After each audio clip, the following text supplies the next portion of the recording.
I'm not sure our political system will survive the turmoil which comes when people realize just how much damage has been done to our society by these buffoons. When people find that they have no jobs, no prospects, they can't pay their rent, they can't pay their mortgage, their businesses have collapsed, their children have no future, they themselves have no chance of anything approaching a job resembling what they used to have, when they find out that the country is immensely poorer, that the National Health Service, which they bang their pots and pans for in March, April and May, is a shriveled shadow of its former self, and so are all the other public services from the railways to the schools. When they find out what has been done to them by these buffoons, I think there will probably be a considerable political revenge.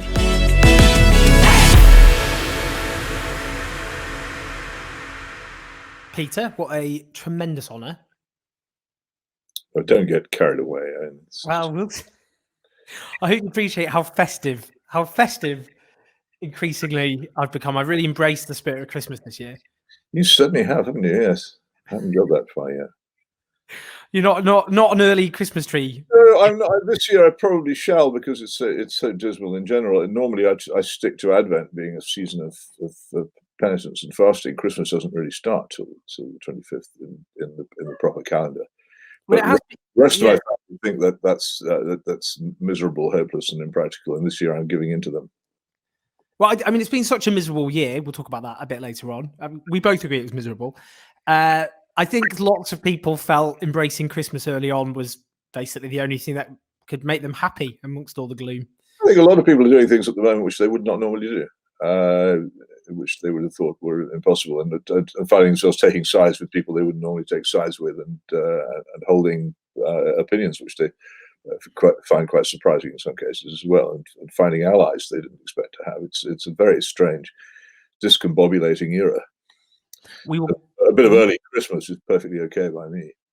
So we're going to what I'm going to do, what my suggestion is, we're going to have a demarcation. We're going to talk about, because the pandemic stuff we're going to have to talk about, obviously, but we'll demarcate it, because I'm interested in talking about other burning topics and issues. And I should say, because we did an interview in what seems like another universe 5.5 years ago. Is it that long?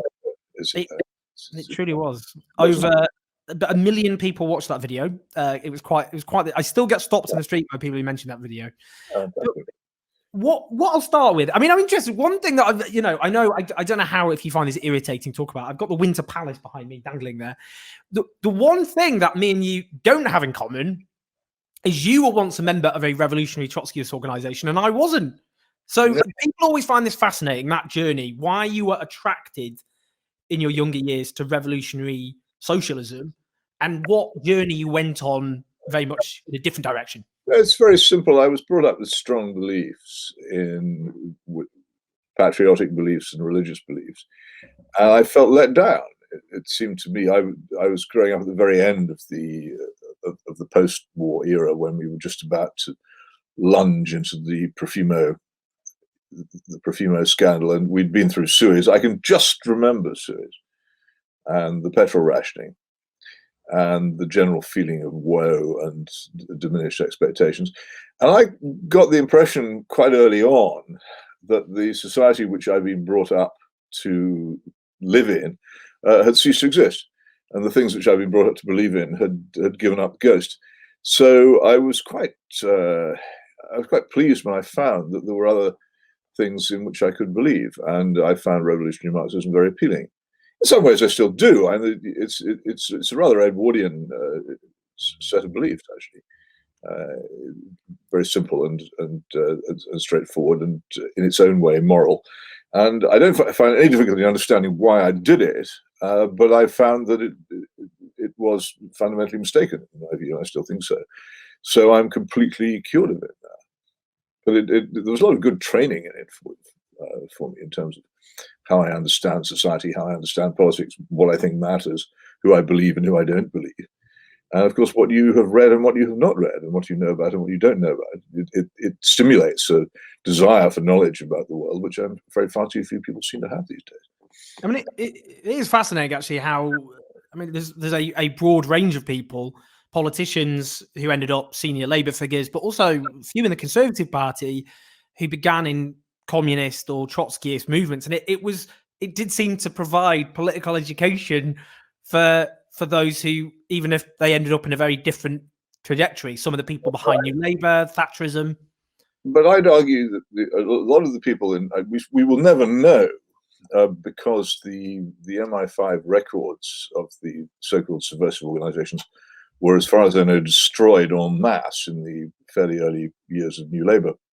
We'll never know how many people in New Labour, in fact, had such past, because that would be the only reliable way of finding out. I'm almost unique in this, in that I go on so much about it. Everybody knows that I'm an ex-Trotskyist because I make sure that they do.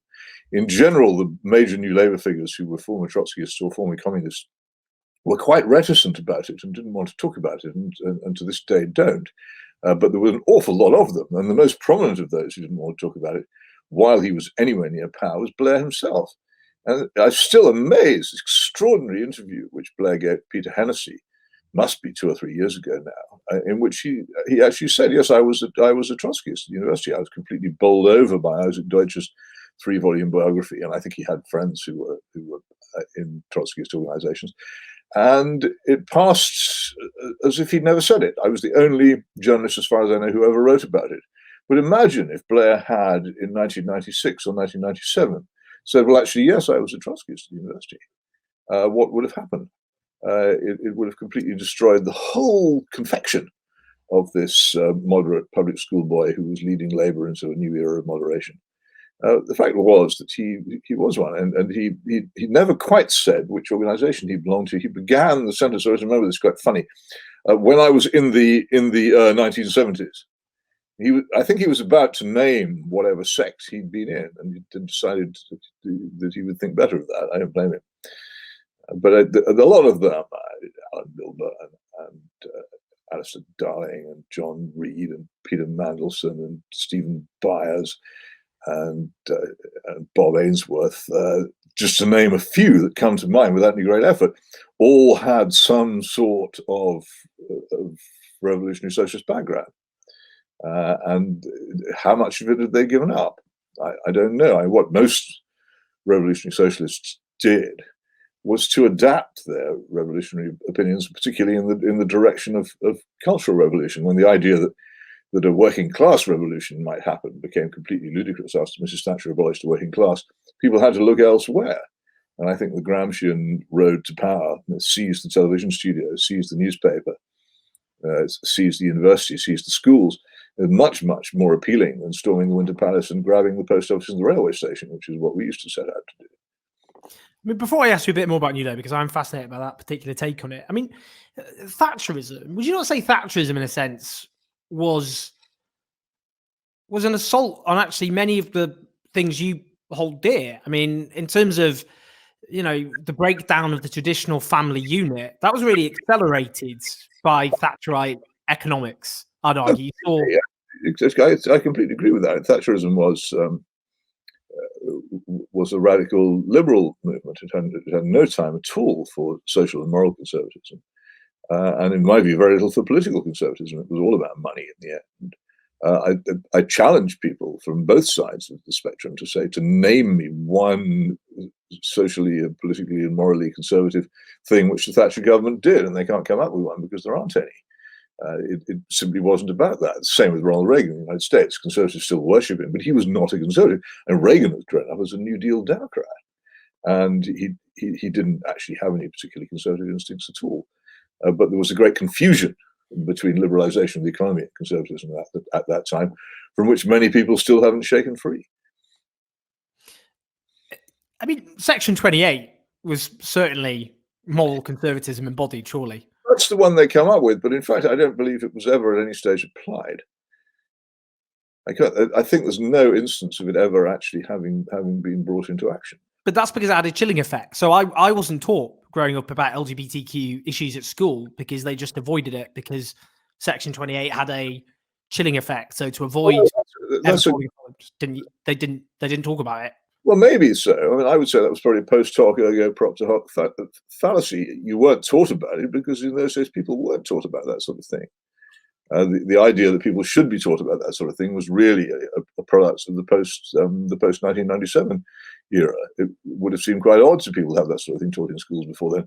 It may be that you had teachers who longed to teach you and were prevented from the fear of a law that no one had ever used to prosecute anybody. But it, on the other hand, may just be that they didn't do it. I don't know. It would be impossible. Attributing causation is always the hardest thing to do. And maybe people can come up with instances of people who can show that they were deterred from doing it by Section 28, but I find it rather unlikely. So, I mean, it's interesting because you look at New Labour, partly as in terms of, I mean, they did, to be fair, openly talk about Antonio Gramsci, though lots of people do, the Italian Marxist theorist. He talks about hegemony, cultural hegemony, and some of them did. You see New Labour advisors come through Marxism Today, which was the theoretical organ of the Communist Party associated with Eurocommunism. But I mean, from my perspective, as someone very much on the left, I would look at New Labour in terms of its, whether I think it's good things, minimum wage, public investment, that kind of thing. But it slashed corporation tax on big business. It expanded the private sector to areas Margaret Thatcher wouldn't have even have dreamt. I mean, it was full of it was an accommodation with economic liberalism. Well, you could say, and I often have, that the current world is the hideous love child of Margaret Thatcher and Deng Xiaoping, where all the worst elements of both systems come together into a horrific union. But you do have to, and this is one of the great things about being old, you do have to understand what actually happened in 1968. And in 1968, it wasn't just that the Warsaw Pact tanks rolled into Prague, and it wasn't just that there was this extraordinary festival of whatever it was in Paris. There was a general reimagining of what the left was about. And that became Eurocommunism, which you called so-called Eurocommunism and dismissed in a phrase earlier on. It's a hugely important development. What Antonio Gramsci had discovered in the 1920s, because he was intelligent, was that the Bolshevik experiment was never going to work in Western Europe with its advanced and comparatively wealthy societies, its strong Christianity, its powerful trade unions, and all kinds of other things which would simply get in the way. And Gramsci said, this will never work. The Soviet Union is already a disaster. It's an albatross around our neck. What we need is to find a new approach. And his approach would now be described as either the long march to the institutions, a phrase which was not his, or cultural revolution, a phrase which also wasn't his, but the takeover of society not by the seizure of state power, but by the seizure of cultural and moral power, and by attacks on patriarchy and the married family, and also, of course, on what used to be the pervasive moral power of Christianity, now completely disappeared. And Eurocommunism was, of course, a very important trend which hugely increased in power after the obvious disaster to the left-wing movement of the Soviet invasion of Czechoslovakia. What could have been worse? All these stupid old men in Homburg hats standing on Lenin's tomb, dispatching tanks to crush a revolution of young and hopeful people. How could the left continue to live with that? Well, they didn't.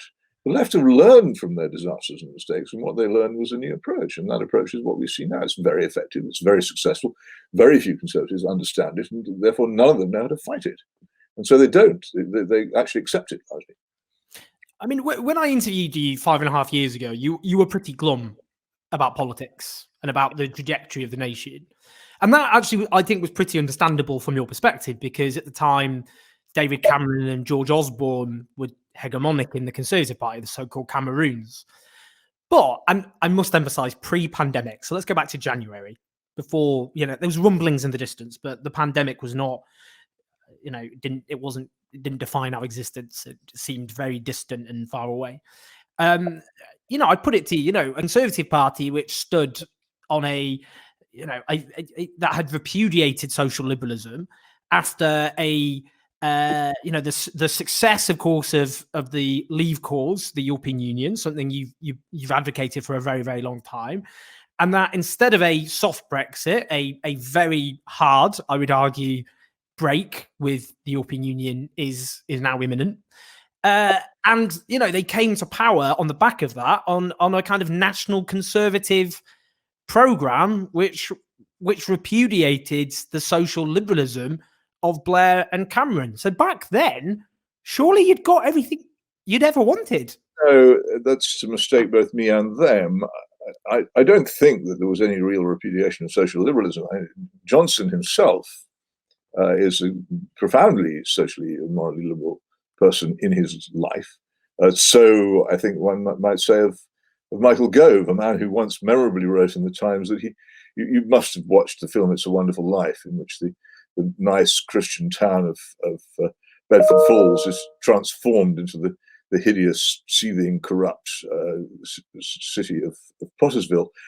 Michael wrote in the Times that he preferred Pottersville with its go-go girls and its armed police and all the rest of it. And I think he was telling a profound truth in that. So I don't think there's anything at all against social liberalism on the front bench of the modern Conservative Party, to the extent any of them care about it at all.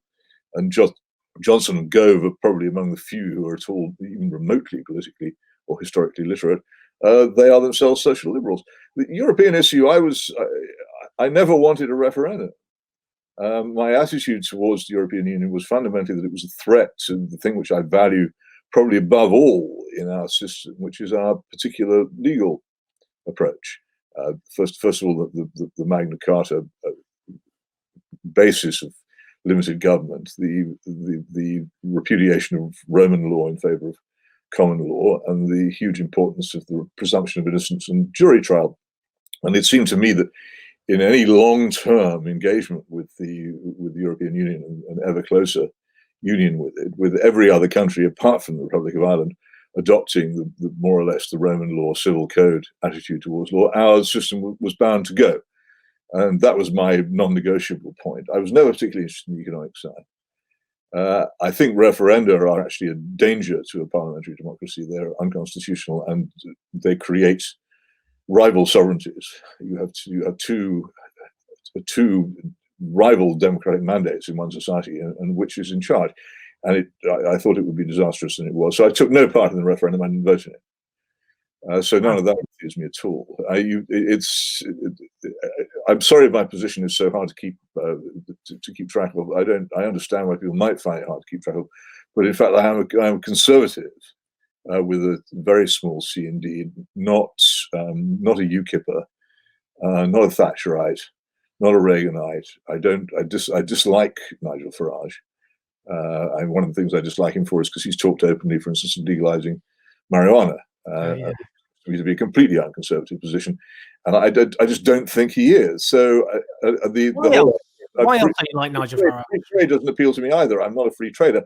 So none of this, I don't like the look of it at all. I wanted the Norway option. I wanted us to stay in the single market and, quite frankly, in the customs union as well, if we could manage it. But I wanted us to get out of the political and legal chains of the European Union, and that I would have been very happy with. But that no one's been very interested in negotiating that, which is why we face this chasm now of whatever's going to happen on New Year's Eve. I mean, I was very happy with Norway Plus. I wrote several columns in defence of Norway Plus, but I mean, many people on the right would argue sort of the Brexiteers, certainly that's Brexit in name only. Well, they can argue what they like. I wouldn't use the term Brexit either. I always said it sounds like a rather unpleasant laxative breakfast cereal. I don't care whether it's in name only or not. My concerns were about the 1,000 years of history, which Hugh Gaitskell feared would end when he made that great speech of his in Westford 1962, saying that he was against Britain joining the then common market, and probably the best anti-common market speech ever made by any British politician. I value those 1,000 years of history. I think the uniqueness of our legal system, of the freedom of the individual which results from it, is incredibly precious. And that's what bothered me. I don't particularly care about in fact, I can positively, once you're in the single market and have been in the single market for many, many years, then getting out of it is incredibly difficult. And my late friend Christopher Booker warned tremendously and again about how people simply didn't understand what it would mean becoming, as we will become on January the 1st, a third country, and the immense bureaucracy which that would then impose on our trading relations with our most immediate neighbours. I can't see why anyone is in favour of it, but when everybody's howling at each other with megaphones, any sort of still small voice just gets unheard. So I'm not surprised you're not aware of this, but my position is not one of enthusiasm for that. I didn't want a referendum, and I didn't particularly rejoice at the result of it.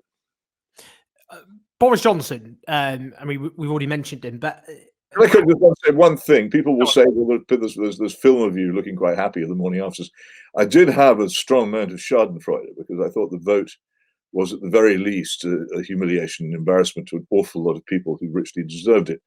But I didn't go any further than that. I didn't think, oh, great, everything's going to be all right from now on. It's not a new dawn. I did enjoy, as I willingly confess to doing, I did enjoy the discomfiture of my opponents. I always do. I think there's nothing wrong with admitting to a bit of schadenfreude now and then, and I certainly don't begrudge it. Unfortunately, I don't get much room for schadenfreude these days. I don't have much chance at it either, but I really take it when I get it. In my case, very rare indeed, and increasingly so. I mean, just on Boris Johnson. Boris Johnson, obviously, a year ago, almost exactly, won a 80-seat majority, the first working Conservative majority since 1987. What? I'd be fascinated just to hear your. I know Tony Benn always said it's about the issues, not personality, but I'm interested in both. What's your take on him in terms of his political worldview as a politician, as a prime minister, and his character? I mean, it is very difficult to avoid talking about Boris Johnson without talking about his character, because I think it's hard to divorce that issue from his political worldview, such as it is. Well, I mean, like an awful lot of journalists, I've had some pleasant moments with Johnson.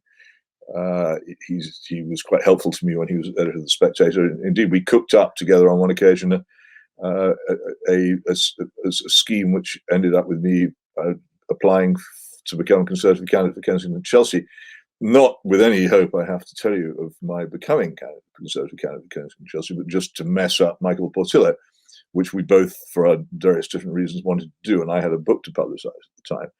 So he was fun. He's engaging. I didn't think he was as funny as other people did. I think once you heard one of his speeches, you'd probably heard them all. I did not. The more I looked into him, the more I thought there was no really solid politics there, certainly not Conservative politics. And if I'd been asked to make a bet in the run-up to the referendum, which way both he and Michael Gove would have voted and campaigned, I'd have put them both on the Remain side. So he wasn't really an ally of mine. He's certainly not a social and moral conservative, either in his attitude or in his life, and no ally of mine. So I didn't entertain any hopes in that direction at all. And I also thought that he, in the Conservative Party, in the course of becoming leader, he displayed a sort of almost Corleone-like attitude. Anybody who backed him was his friend forever. Anyone who got in his way was his enemy forever. And there wasn't much politics in that, which is why he's surrounded by these mediocre hatchet men who have their positions as a result of having chosen early to be his supporters, and that's about their only talent. Was an early plunge into Johnsonism. Who are the mediocre hatchet men? One struggles to remember their names because they're so insignificant. The education, Gavin Williamson was particularly, I think, keen on joining the Johnson campaign. I think Hancock was another of them. Mm-hmm.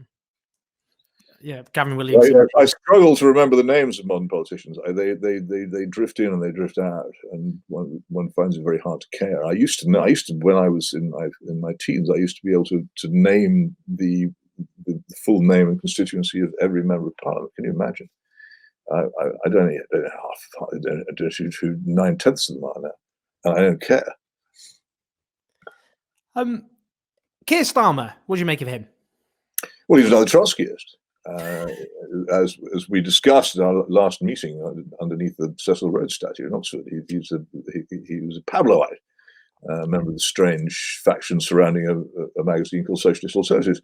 And he gave a very interesting interview in the New Statesman, which he made fairly clear that he hadn't changed much. And what he had done was what so many on the left have subsequently done. They've identified the issues which they wish to pursue as the issues of sexual politics, and of course, green politics is central to his to what Socialist Alternatives was recommending at the time. Very prescient, but no question at all. This man is a very, very radical political thinker. He's not. People think, well, he was Attorney General, he must be some sort of conservative. He's absolutely nothing of the kind. And it's quite funny to see people who, as usual, know nothing about it. Suggesting that because Keir Starmer has taken over the Labour Party from Jeremy Corbyn, the Labour Party has moved from left-wing extremism to some sort of moderate good sense. Nothing of the kind is happening. It's moved from steam-powered, obvious, cranky local government leftism to smoothie, computerized leftism, which uses moisturizer, which he does, by the way. I also do use moisturizer. I hope, but I possibly can gather or indeed see you do not. No, I don't know. I think you look very youthful. It's often commented that socialism is a good. I just had to get it in. I think the fact that Keir Starmer moisturizes daily is to me it's very significant. It's new man. That's exactly. And I'm an old man in more ways than one. I don't want to talk about drugs because I know we disagree on that issue. But one thing I'm interested in, and not to avoid it, I just think it would end up being quite a long distraction. But one thing I'm interested in is we know a whole host of conservative senior politicians took drugs repeatedly. So some have confessed to it publicly, some have not. But don't you think, notwithstanding our disagreements, that it is profoundly unjust that there are lots of disproportionately young black men with criminal records for taking drugs, laws supported and enforced by senior conservative politicians who took ample amount of drugs, did exactly the same thing, often from perhaps some of the young people they now criminalize? Do you think they should have gone to prison for it? Well, I'm not a great advocate of sending people to prison if you can possibly avoid it. I think prison is there for people who won't stop when all efforts are made to get them to stop. I very rarely, for instance, would I, except cases of homicide or very serious violence, would I be in favour of imprisoning someone on a first offence. So who knows? That would depend on how sustained their drug use was, and if they were convicted and then continued to do it. But my point would be, and my point has always been about this, that although the law does occasionally actually bother to prosecute and even punish people for drug offences, it's in general not particularly interested, and is ceased to be interested as a direct matter of policy, particularly since the Runciman report came out in the middle years of New Labour. But before then as well, there's been a de facto decriminalisation of drugs. So I can't really take your side on an argument which claims that lots and lots of people are being unfairly prosecuted for drug offences, because I think that actually far fewer people are being prosecuted for drug offences than ought to be. And that is a pity, because as a result, more people take drugs which ruin their lives. Well, I mean, you say that. I mean, I know I'm cautioning against again if you make me. No, I would just point out just factually that in 2019, 2020, there are around 175,000 drug offences recorded by the police in England and Wales, which is 30% higher than the year before. You're recorded, but how many drug offences do you think took place unrecorded? I mean, Britain's got one of the highest in London for the smell of marijuana. And yet technically it carries a prison sentence of 5 years and an unlimited fine. It's just unenforced. But the countless number of offences of possession of marijuana take place, and they're not recorded. And even if the police actually bother to notice them at all, they're not prosecuted, and nothing happens to the people involved. So the figure may go up, but it's not the real figure of the number of people breaking the law. Moving away from drugs, I am interested. I know more about this than you do. I'm sure you know lots more about various things than me.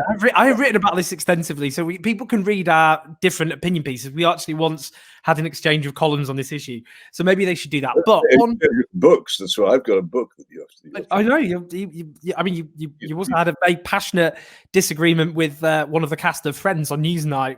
It's been a surreal few years. He was passionate. I remained, as I always do, wholly stoic. In terms of, I'm interested in this actually. Look, I would regard you as you're a thinker. You're an intellectual. You read books. Your conservatism is grounded in an intellectual worldview. And what I'm interested in is the rise of small c conservative pundits. Lawrence Fox comes to mind, and he set up a new political party. Now, you've often said that the biggest threat, the obstacle, biggest barrier to conservatism is the Conservative Party. What's your take on Lawrence Fox, and are you going to be joining his new political party?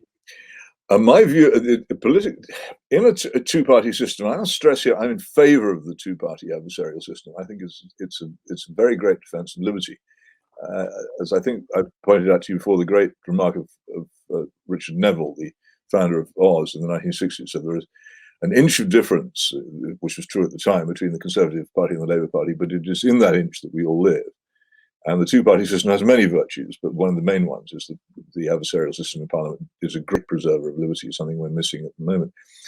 So I'm not against that, but if you want to replace a political party, you have to either destroy or be present at the destruction of one of the two major parties. Until one of those parties goes and loses its financial support and its integrity and begins to crumble away, as the Liberals did during the 1920s, until that happens, you won't replace it. And setting up what you call a political party in the absence of those conditions is futile. It bears the same resemblance to an actual political party as a Hornby 00 train set does to the old London North Eastern Railway. It's a toy. It's not important. You can proclaim all kinds of parties. There's very nice people who've set up a thing called the Social Democratic Party, for which I have some time. They seem to think of it, but it's not a party. It's just a little gaggle. So what has to happen first is for the Conservative Party to collapse. I believe it may well do so in the not too distant future, but unfortunately, conditions which will make it very difficult to replace it with a Conservative formation. What I did think was that in 2010, it was quite possible, if people thought about what they were doing, we could have got rid of it and we could have replaced it with something better. I mean, almost anything would have been better. As I frequently said, I could have carved a better party out of banana than the Conservative and Unionist Party. You sidestepped Lawrence Fox. Well, Lawrence Fox made an interesting appearance on Question Time. He's an enjoyable actor, and he plainly does some thinking, and he gets a lot of abuse from the sort of people who also abuse me. So I have to be friendly towards him. But I think the idea of setting up a new political party is a mistake. I think that first of all you have to destroy the old one. How, in practice, would you destroy the Conservative Party? Well, my view was that is that its supporters should recognise that it is in fact their enemy, and they should stop voting for it. And if they'd done this in 2010, it would then have had, I think, 4 successive general election defeats, and it would have lost its financial backings, and it would have lost its coherence. It would have been unable to sustain itself for much longer as a parliamentary party or as a force in the country. It plainly had no intellectual force. Or genuine political purpose, and there would then have been a vacancy into which those who wished to set up a new formation could rush and try to set up something better. Now that might have failed, but if people had a sufficient number of conservative patriotic people had voted against the Conservative or not voted for it at all in 2010, that could have happened. And I spent an awful lot of energy urging people to do that. And I might as well have stayed at home because it had no effect at all. If there was a political party with the political prospectus, political program that you advocate, what would it be in practice? How would it be distinct, not including the pandemic, which we'll talk about, because I know what your stance is on the government measures. Yeah, let's get into that for the moment. I've always said the simplest way of summing up the political arrangement I would like to see in this country, because I don't believe that anybody has total wisdom, and I do believe there should be 2 parties, is that there should be what you could call a Peter Hitchens party and a Polly Toynbee party. That the divisions between them would be principally social, cultural, and moral differences, rather than largely pretended differences over economic policy, which is pretty constrained anyway. And that would be the way it would be. Or you could say a Guardian party versus a Daily Mail party would be another way of expressing it. So the ridiculous old ideas, which are long gone, that one party is the party of the trade unions and nationalisation, and the other party is the party of big business and private enterprise, neither of which were ever wholly true, but were more true before about 1964 than they are now.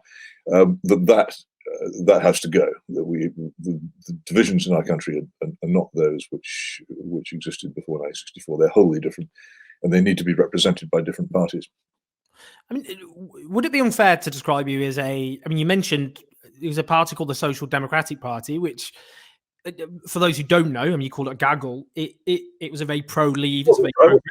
I wasn't trying to be rude about it. I mean, no, I wasn't saying you were. No, so just so people know that it's a very small party which is pro-Brexit and actually economically associated with traditional social democratic perspectives, but is, a former Brexit, UKIP MEP, Patrick, what's his name? Used to be at the Daily Express, political correspondent.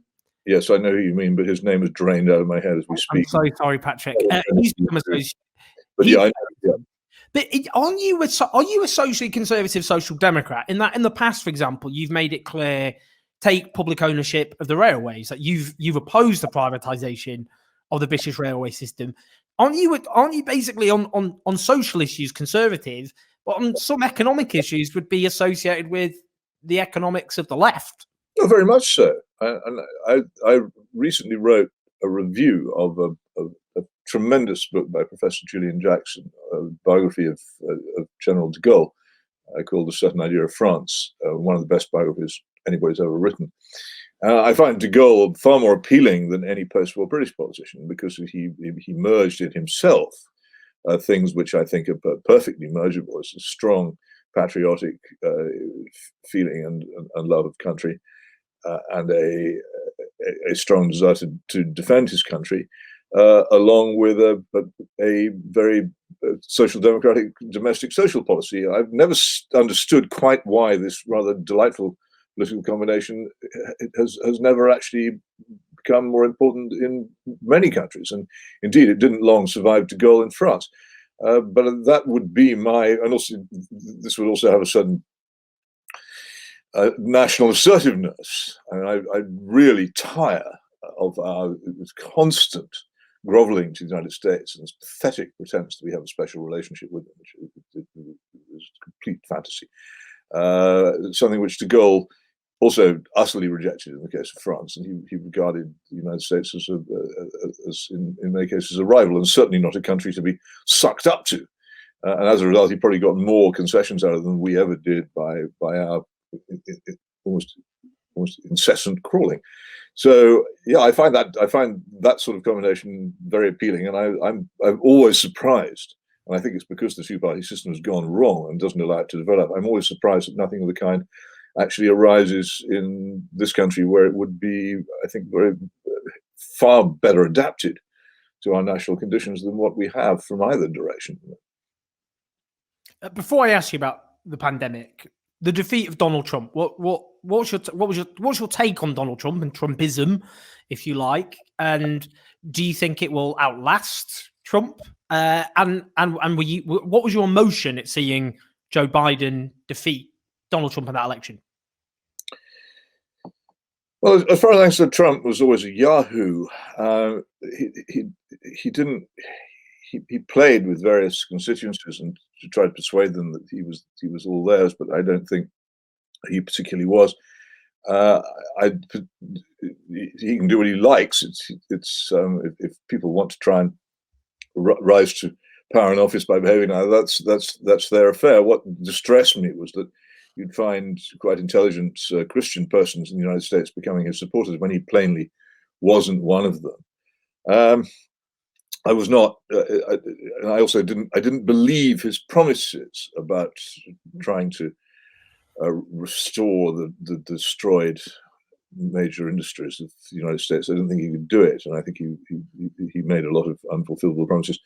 The only thing I could find to say in his favor was that he wasn't Hillary Clinton, and that he did not pursue the dangerously aggressive idealist foreign policy which I think Hillary Clinton would have pursued. And Joe Biden, it's interesting, if you listen to the interview which he gave long ago to David Frost, which has now come out of the cans and can be heard. He's obviously an interesting person with a life of terrible personal experiences, which must have made him more wise than most people. But it has come to him terribly late. as a monarch, which is what the President of the United States is, as an elected monarch, that's appealing. But he's surrounded by people who seem to be almost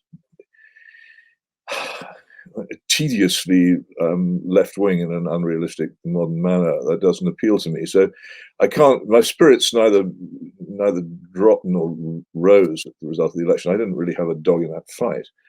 Probably the only person I've ever sympathized with in American politics in recent years is Bernie Sanders, who seemed to me at least to have some idea as to how to run a country, but and whose brother lives in Oxford, my hometown. So, but I really and truly, I did not. I didn't have any great passions in that. I still don't. Just a bit more. I mean, as you know, Bernie Sanders' brother Larry Sanders is a Green Party councillor over in Oxford, and he's their health spokesperson, I believe. I don't know him. I'm sorry. I mean, I know he's there. I've always found it rather amusing that Bernie's brother should be in Oxford politics. Lots of people end up in Oxford politics. He's in green politics. I mean, what? Just a little bit more advice about the pandemic. I mean, Bernie Sanders. People will find that curious. I mean, Bernie Sanders. His big base was amongst younger people who were both economically on the left, but also socially very progressive. I think he got it about the fact that huge numbers of people in America have had their lives very seriously damaged by the wild, unrestricted free trade of the past few years. I think he offered some sort of probably illusory, but some sort of hope to people who felt the United States until the Reagan era had lived under this arrangement called the Treaty of Detroit, under which people worked hard all their lives in big, fairly successful, pretty well protected industries, ended their lives with reasonable pensions, stayed employed, which is an arrangement I rather like. And if any of the candidates had both understood that and might have tried to restore some of it, I think Bernie Sanders was one of them. A lot of things about him I didn't like. I think his attitude towards drugs, as in so many left-wing politicians, was foolish. But honestly, looking at the assembly of candidates, I thought if the Democratic Party had wanted to beat Donald Trump, he would have been the person they should have chosen. Agreed. Very strongly agree. On the pandemic, then let's talk about the pandemic. So look, both of us, cards on the table, both of us loathe lockdown. I regard it as a atrocious intrusion on personal freedom. It has all sorts, and I've written about the impact on mental health. I wrote today about the rise in poverty, which I believe is avoidable given government policies. The difference between you and me is I believe lockdown is an unavoidable evil in order to prevent the transmission of a deadly illness that has killed, if we're going by excess deaths, which is, I would argue, as scientists have the consensus is the most reliable indicator. So the excess deaths above the 5-year average, 80,000 people, 1 in every 832 of our fellow citizens have perished in the space of a few months, even though most people haven't actually contracted coronavirus. So that's a measure of how deadly it is. Why do you oppose these dreadful measures that we've all had to, 2020, a terrible year, the worst year that any of us, that people in these countries have had to endure since the end of World War II? Why do you oppose measures which are there to prevent the spread of a very, very deadly illness? Well, you make this presumption, this assertion that these measures do prevent and do protect. And I don't believe that this is so. There's quite a lot of work being done on the outcomes of political actions supposedly against the virus all over the world. And no one has established even any congruence between the stringency and severity of shutdown measures and the number of lives lost. And that's been the case from the start. And I think we were at liberty to doubt that it would work from the start. I think that to me, the whole idea of a government which can't even educate people after 11 years of schooling can control a virus is a bit fanciful. But leave that aside for a moment. The fundamental question from the beginning was one of proportion. was the action proposed by the government, more or less a strangulation of the economy, a throttling of the National Health Service, an increasing attack on personal liberty, was it justified by the threat? It's a question that COVID-19 is a disease from which people die, but were they dying or likely to die in the quantities predicted, particularly by the modelling of Imperial College, which had a poor record of modelling in the past, I have to say, which was easily discoverable? Were they, in fact, preventable deaths in the way which the government proposed to prevent them? Were the measures, as I say, remotely in proportion to what was proposed, and did they work? And I think the answers to all those questions appeared to me at the time to be no. And I don't just take this view plucking it out of the air. I was particularly impressed by what was said by a very distinguished professor of microbiological medicine, Sutrit Bhakti of the University of Mainz in Germany, whose writings and speeches of the time now read like prophecy, who said that this was the most terrible mistake, an overestimation of the danger, and would be bound to do particularly very grave damage to the healthy and old, which of course it has done, and to society in general, and was unjustified. The work of Professor John Ioannidis of Stanford University, who immediately spotted that the alleged levels of mortality being predicted were simply didn't accord with what we knew about the way the disease had behaved. And also very early on, the work of which the Financial Times, to its credit, picked up at the time, the work of Sunetra Gupta, another resident of my great city, Oxford, who was highly skeptical about Imperial College's idea of just how vulnerable the population would be to the disease. And then if you follow through the succeeding months, as I have very carefully, the actual figures of deaths and the nature of them, and you find that the supposed pandemic is in fact largely a statistical matter. But if it hadn't been for the government's incessant promotion of deaths as having been the consequence of COVID, where many of them quite probably were not, if the government had admitted that many of those who were dying were in fact people of great age who suffered from serious other diseases at the same time, then we wouldn't be in this state of panic, which allows us to be hurried into accepting these extremely drastic and damaging measures, which have, in my view, done permanent, probably irreparable damage to our society, and will leave our heirs and successors having to cope with the most enormous indebtedness for the foreseeable future. So there's quite a lot there. So let me just try and just answer a few. You asked. It's a big question. I thought I'd. No, I know. No, I wasn't criticizing you. It's no, feel free. I don't. So in terms of the scale of the national disaster, I mean, I would put it to you that 80,000 people is twice the number of people who died in the Blitz. And when we're talking about the age, for example, this comes up. Let me just respond to that, if I may, because the number of people who die in an aerial bombardment of a city is over a certain period of time is going to be of a certain order. One of the most shocking things that I could ever say during this, and I said it from the very beginning, is this: every day in this country, 1,600 people die. Each of those deaths is a tragedy for those directly involved, and I'm a great John Donne person. No man is an island unto himself, and the death of any man diminishes me. And I'm not. But 1,600 people die every day. And some of those die of respiratory diseases, particularly during the winter months. Well, okay, but just on that, a lot of people don't seem to realise that it's a matter of classifying deaths, which in many cases would have happened anyway, or not that much later, if there'd been no COVID at all. And the 1968-69 influenza, the so-called Hong Kong flu, which came to this country, I believe, killed more people. Okay, well, and there was no national crisis and no national shutdown. That answers your point. The BBC didn't go into a complete state of but read out lists of deaths every night. what you've just said there about Hong Kong flu answers your own point, though, surely, because the point was, you're quite right, there wasn't a lockdown.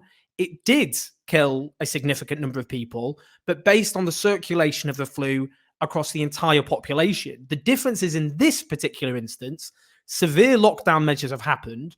The vast majority of the population have not had coronavirus. We've done antibody tests quite extensively. The ONS looks at the proportion of people with antibodies. So we've had an excess death rate of 80,000 people. And I'll just show you. I'm not going to, this is not, by the way, not something I make a habit of, but otherwise I'd show you on a piece of paper. Let me just show you a little graph of antibodies, sorry, not antibodies, of excess deaths. So this is the 5-year average of deaths there plotted.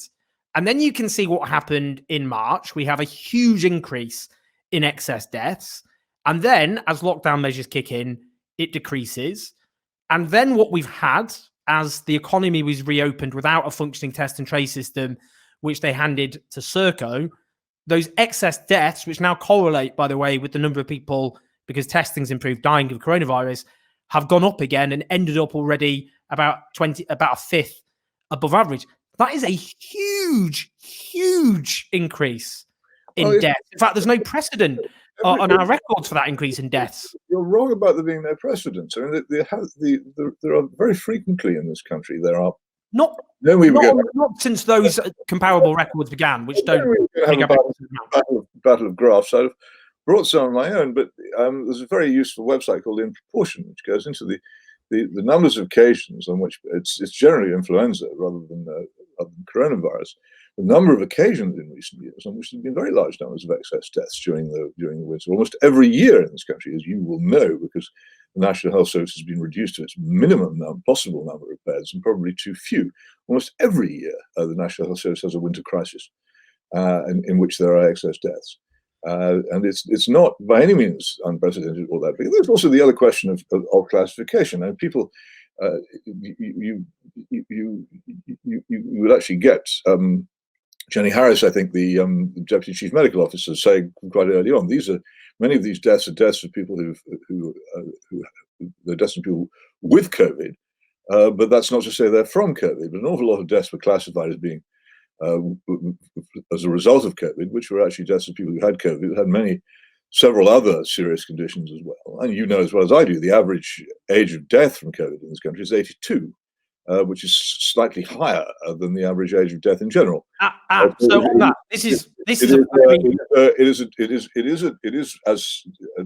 here is a problem that if you do. So here's some very important points. Again, let me and feel free to do so, but I'll resist it.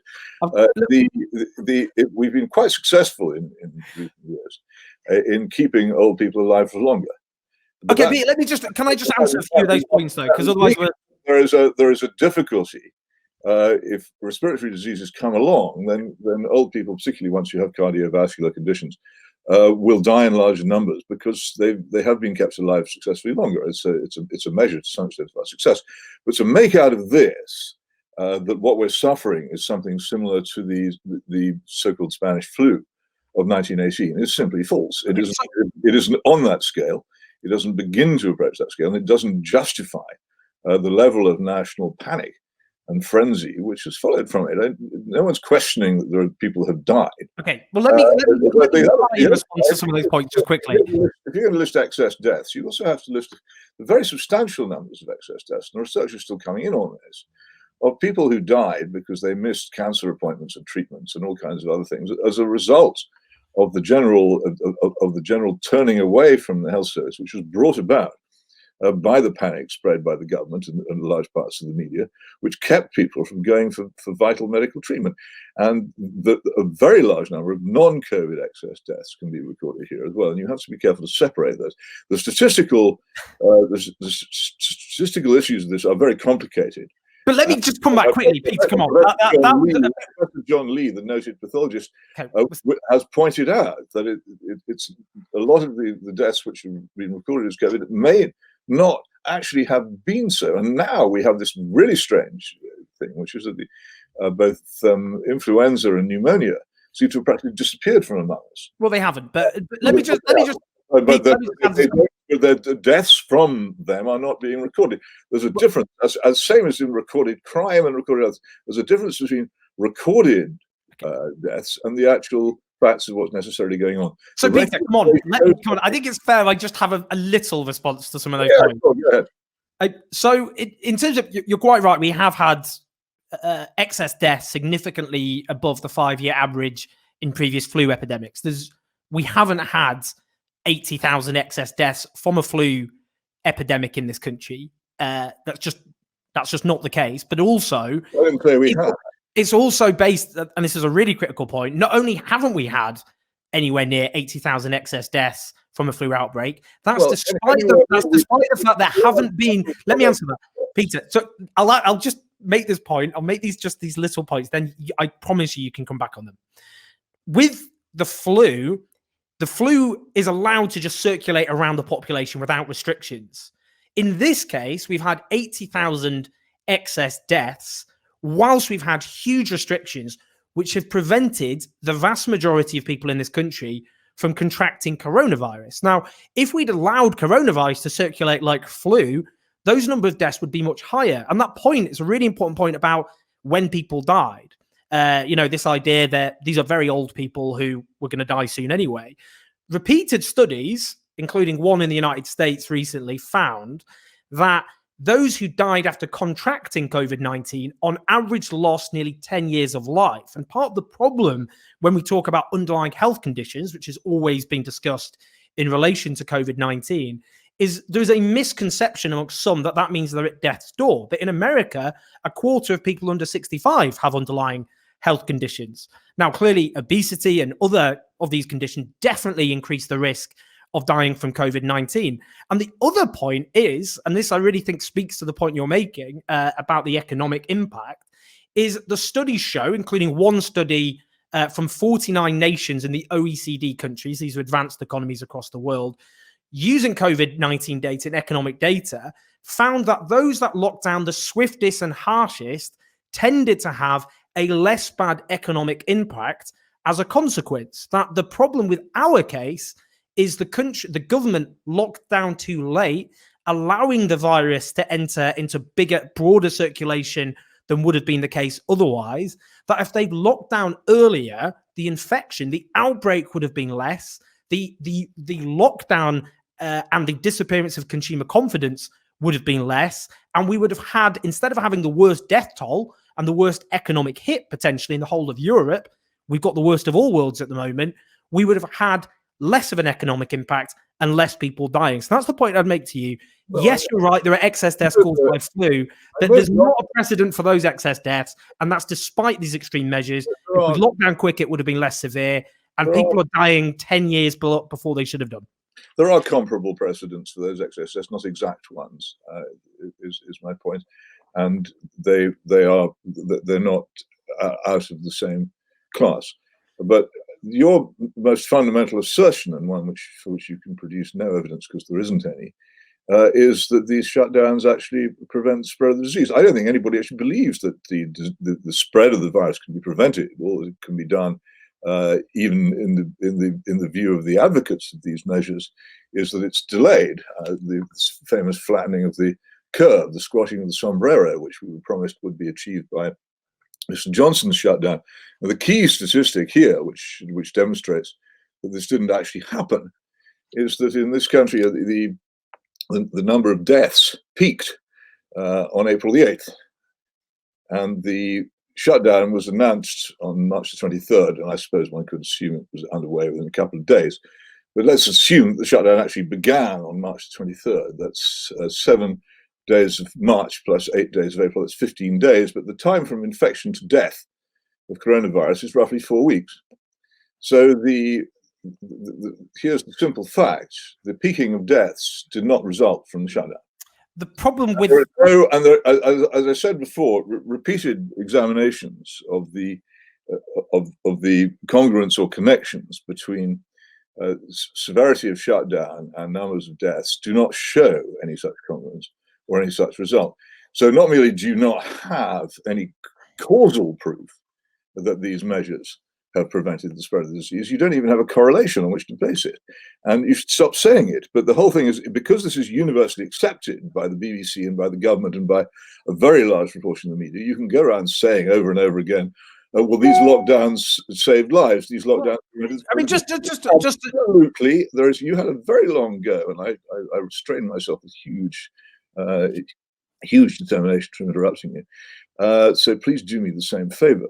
There is no evidence that these measures did what is claimed, and it's only because there is a ridiculous, unchallenged consensus enforced by what is effectively state broadcasting and frankly supine media coverage that the question isn't constantly asked. Did these things work? No, they didn't. There's no proof that they worked at all. What we do know, absolutely for certain, is that these shutdowns have destroyed immense amounts of jobs and businesses, have reduced huge numbers of people to utter lonesome misery, have devastated the health service, have led to very large numbers of completely needless deaths of people who were deprived or deprived themselves of necessary medical tests and treatment. And we know this, and the price of them has been colossal. And it really is a case here of, yes, comrade, I see your broken eggs, but where is your omelette?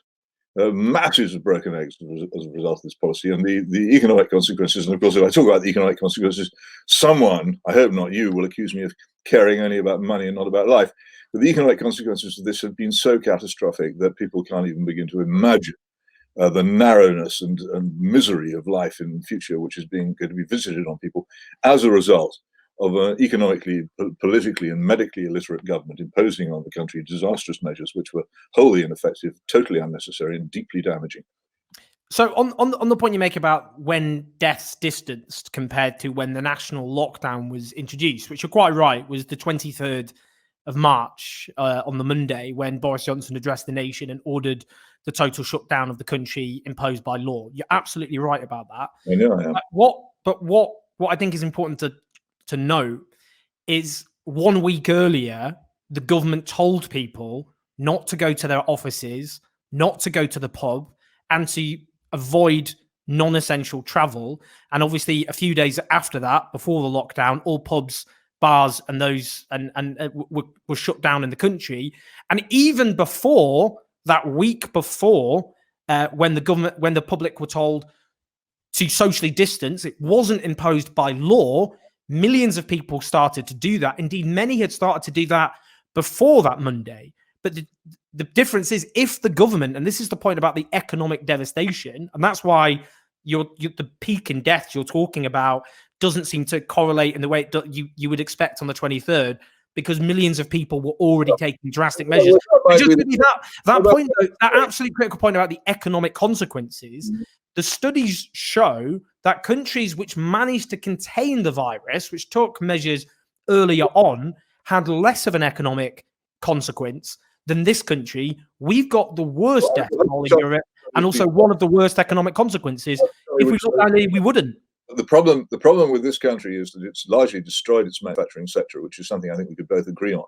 Yeah. And therefore extraordinarily dependent on its service sector. And the measures which the government introduced were particularly devastating to a service economy such as we have. And if the economic results were worse, that's almost certainly the reason for it. Sweden, for instance, which we could discuss, but let's probably not, in general, has had some bad economic consequences from its non-shutdown. But this is largely because Sweden has maintained a fairly considerable manufacturing and export sector. And of course, with the rest of Europe strangling itself, if you have a manufacturing export sector, it will suffer from a loss of business from other countries. So you have to look at these things with a bit of care before you draw conclusions from them. And that's what I'm saying here. But I don't. If you either you think that these shutdowns are effective, or you don't. If you're going to say, well, actually, yes, the fact that the people were staying home before the shutdown voluntarily meant that the deaths peaked on April the 8th, which I don't think is true. But if you are going to say that, then you can't simultaneously say that the shutdown was beneficial. You would then be able to say that the Swedish approach of letting people make their own minds up would have been just as good. But in fact, the pattern of the virus is a pattern which is very often followed by viruses, and I don't believe there's any evidence at all that what we did in any way altered its progress.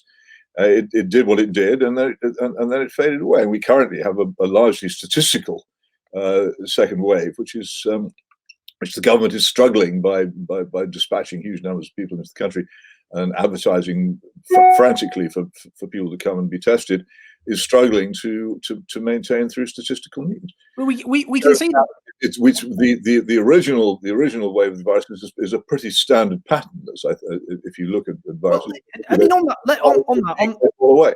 That's what it did, and there's no evidence at all that these frantic and destructive actions which you support did anything to prevent or lessen it. So, well, I mean, that's I would say very much not true, because what we saw with the first lockdown, and you're right in terms of it, there was voluntary measures were encouraged beforehand, but that was never going to be sufficient, and we wouldn't have brought down the deaths anywhere near as we did. If you just look quickly at those, as I showed before, I won't flash it up again. But just quickly, the graph. I'll argue with you about what may or may not be right. But if you're going to say something is not true, then you're going to have to demonstrate the truth of your position. I absolutely defy you to do so. Okay, so let's see the graph again. Let's see the graph. Let's have a look at the graph quickly. Why, Peter? Why? Because when we're talking about flu, by the way, this is not the good season for the transmission of viruses. It wasn't in the winter.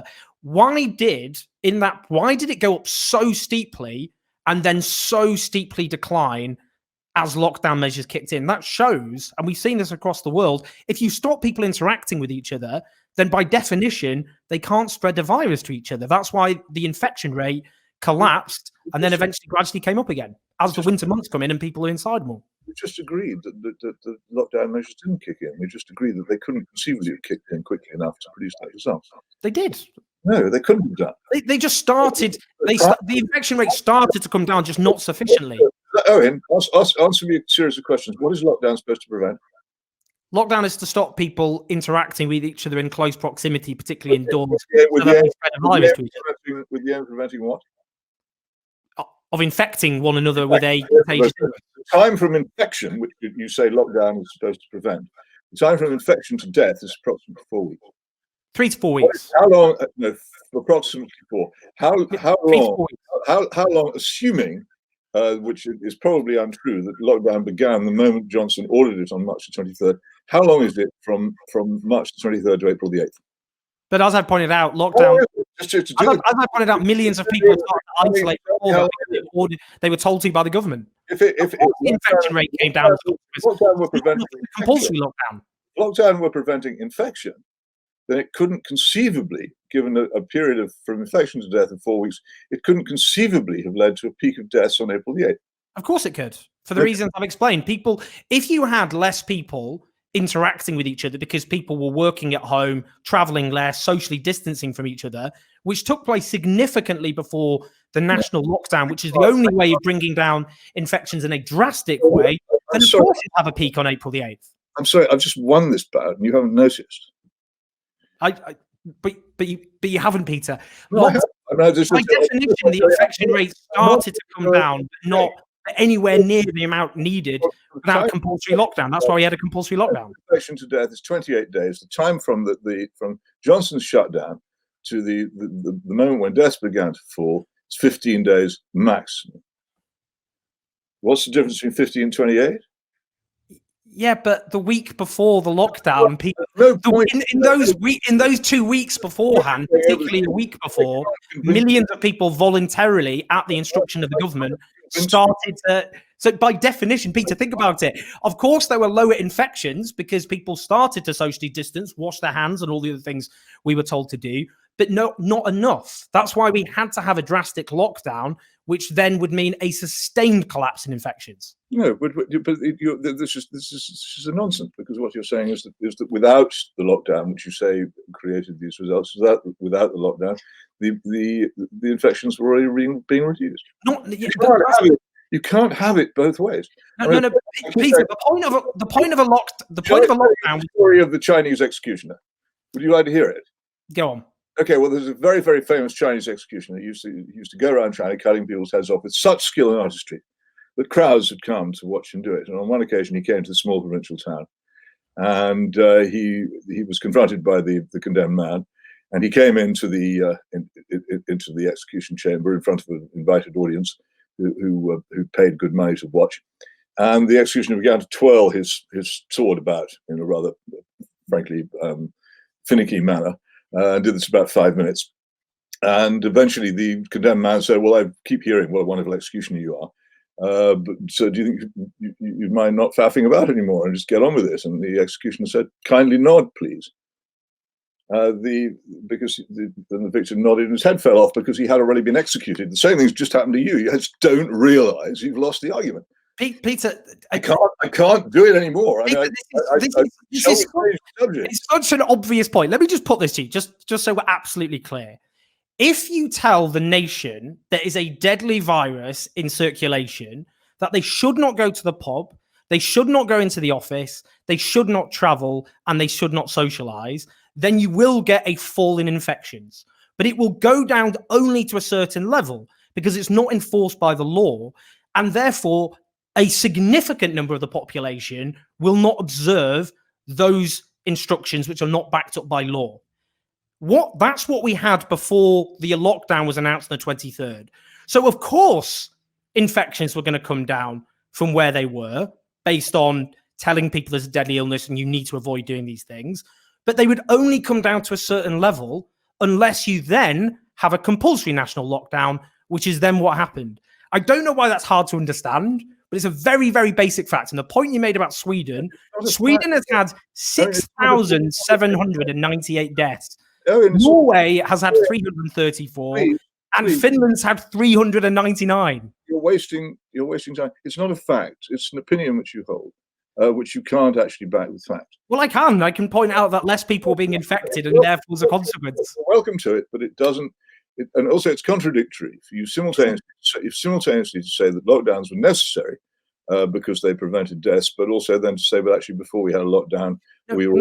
I'm saying that if you have voluntary measures, you can only bring infections down to a certain level, and we would still. And the point you made about illnesses is hospitals would have been overwhelmed because they wouldn't have been able to treat those other illnesses that quite correctly you speak about. They might have been, but they weren't, and actually there was absolutely no. Because of lockdown.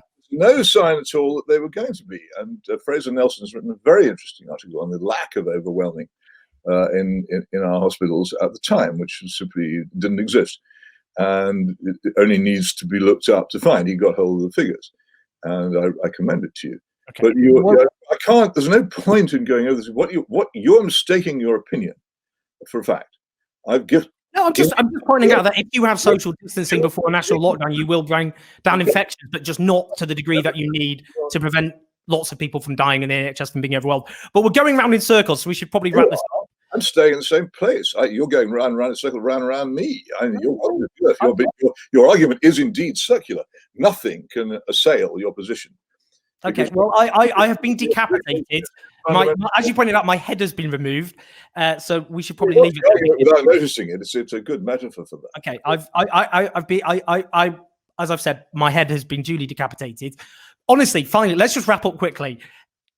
What do you think is going to happen next? So that's what I want to hear. Do you think the Conservative government will survive the turmoil that will come, even if mass vaccination happens? I'm not sure our political system will survive the turmoil which comes when people realize just how much damage has been done to our society by these buffoons. When people find that they have no jobs, no prospects, they can't pay their rent, they can't pay their mortgage, their businesses have collapsed, their children have no future, they themselves have no chance of anything approaching a job resembling what they used to have, when they find out that the country is immensely poorer, that the National Health Service, which they bang their pots and pans for in March, April, and May, is a shriveled shadow of its former self, and so are all the other public services from the railways to the schools. When they find out what has been done to them by these buffoons, I think there will probably be a considerable political revenge, and I would imagine the Conservative Party will take the brunt of it, but I don't think the Labour Party will escape because it failed to oppose it. And our political system may well enter a new and extremely unpleasant era, which I don't personally look forward to. I don't want to live in an impoverished country where everybody is justifiably angry. But I think that's why I fought against it. so much. I never wanted this to happen. I simply wanted to prevent it. I wanted governments to act proportionately and sanely, and instead of as they have done. But I've failed. Those of us who've opposed this have failed. We've never reached more than a very small minority of the population. You've won. You've won in terms of public opinion. But what will happen now will be so unpleasant that it will render all this largely irrelevant. I've never seen debt on this scale. I've never seen the destruction of employment on this scale. I've never seen the wrecking of people's educations on this scale. I've never seen social dislocation on this scale. I've never seen the deliberate spreading of misery, particularly among the formerly healthy old on this scale, and the mistreatment of people in care homes and the separations of families. It's appalling. And as I say, there will be a price to pay, and it won't necessarily be a rational price. And I can't see that the Conservative Party will survive it, because people will undoubtedly blame them, as they blame them for the much smaller catastrophe of the exchange rate mechanism for many years afterwards. I think they're settled with that, and I think they probably know it. But the whole political system is what is in danger. The whole stability of our society is in danger. This is a colossal thing, and we will be paying for it for a very long time indeed. Well, on that cheery note, thank you very much, Peter. I will take my decapitated head away with me. It's been a real pleasure. We disagree. We agreed on some and strongly disagreed on others, and that's how it would work. But I hugely appreciate it. I think when one has disagreement is vital. If there is no disagreement, the truth will not be discovered. Amen. You're my opponent, not my enemy. Let's keep it that way. Absolutely. Cheers, Peter. Thanks a lot. Feisty. I did promise you from the start that I would interview people I don't agree with, and I think Peter definitely qualifies. Although there were things I did agree with him on, things I definitely didn't. But we've got some amazing videos coming up. Documentaries, not least about the plight of refugees in this country. One of the most important things that I've been involved with. We need your support. We've got a growing team being paid union wages in an economic crisis. If you want this channel to continue and to expand, please give whatever you can to Patreon/OwenJones84. That's patreon.com/OwenJones84. Subscribe to the channel and also press the notification bell on the YouTube page so you get notifications. Thanks for your support. We've got some amazing interviews to come, including Noam Chomsky, eclectic, someone who had a huge impact on me in becoming a writer in the first place. But what a pleasure, and I will see you soon. Spread the word.